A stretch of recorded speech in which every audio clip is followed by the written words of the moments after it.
CSR sendiri itu perkembangannya itu dari mulai TJSR begitu Pak ya. Kalau di pemerintahan di Lamongan itu disebut TJSP.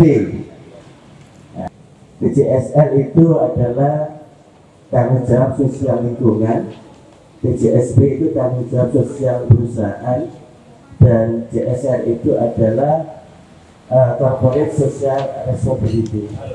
Nah, pada tahun 2012 pemerintah itu mengeluarkan PP 47. PP 47 itu mengatur tentang tanggung jawab sosial dan lingkungan. Di situ mulai berkembang negara-negara di Eropa, di dunia, sampai akhirnya lahirnya ISO 26000. Itulah cikal bakal sebenarnya CSR itu berkembang pesat. Dalam berbagai hal disebutkan CSR itu adalah salah satu sarana atau kegiatan yang bisa mendukung pembangunan daerah. Karena CSR itu bisa dilaporkan sebagai bentuk keuangan negara. Bersifat hibah juga bisa. Jadi kalau menurut saya baca dari beberapa sumber, memang untuk membangun daerah itu selain APBD, ada PAD, dan di situ ada peran serta CSR dari perusahaan. Itu untuk membangun daerah. Dan saya yakin Lamongan akan maju. Jangan dilihat PAD-nya. Lamongan akan tetap tidak maju kalau melihat PAD-nya. Kenapa? Karena PAD-nya dari dulu ya sekian itu Pak ya. Tapi PAD-nya yang kita tingkatkan dan peran serta perusahaan yang ada di Lamongan ini yang kita tingkatkan.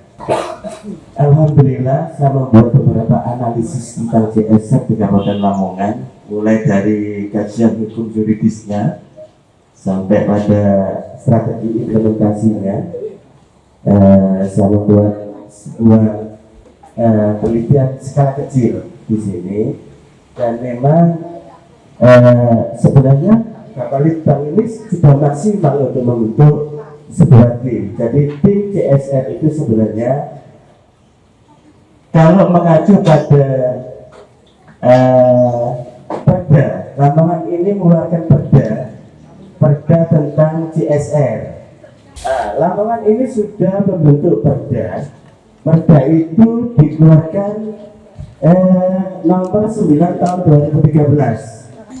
Setelah itu keluarlah Perbuk pelaksanaannya. Perbuk Lamongan itu di nomor 52 tahun 2017 tentang petunjuk pelaksanaan peraturan daerah.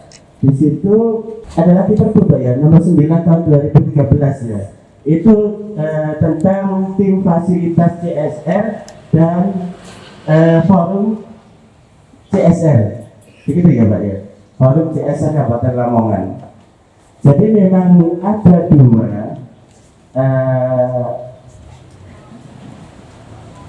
secara teknikal itu ada dua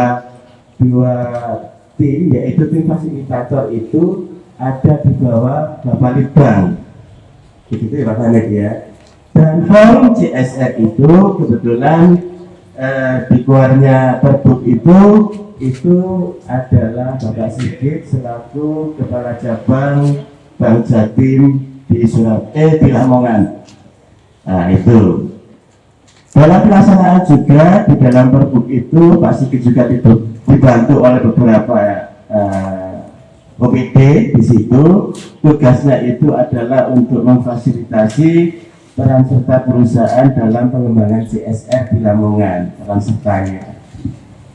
Memang saya akuin, memang kita harus mengakui, memang ada kekurangan di sini, kekurangan dan kelebihan itu karena memang Lamongan ini menuju daerah industrialisasi itu masih kurang lebih tahun 2013 ya Pak, mulai merancang, dan insya Allah tahun 5 tahun yang akan datang itu Lamongan menjadi kota industrialisasi benar.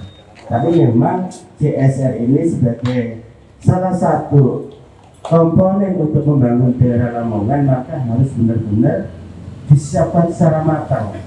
Itu aja. Nah, kemarin kami juga termasuk Pak Hamid ini mengadakan forum CSR Kabupaten Lamongan, ya Pak ya. Dan di situ ada pesan dari Ketua Forum CSR Lamongan bahwasanya beliau sangat tidak menghendaki adanya bentuk pungutan parsial, gitu Pak Hamid ya. Nah, dan memang yang saya ketahui dari laporan kemarin itu memang itu adalah bentuk laporan dari perusahaan tentang kegiatannya masing-masing yang dilaporkan kepada Bapak Litbang, dan Bapak Litbang merilis itu semua pada saat acara forum CSR Kabupaten Lamongan. Dari situ memang saya lihat partisipasi dari perusahaan-perusahaan yang ada di Lamongan ini memang perlu ditingkatkan lagi Pak.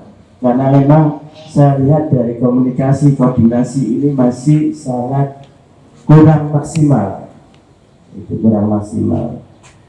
Kalau saya menginventarisir sendiri data perusahaan yang ada di Lamongan, kalau saya melihat mengacu pada data BPS tahun 2016, itu ada 43 perusahaan besar dan 216 perusahaan kecil, sedang dan menengah.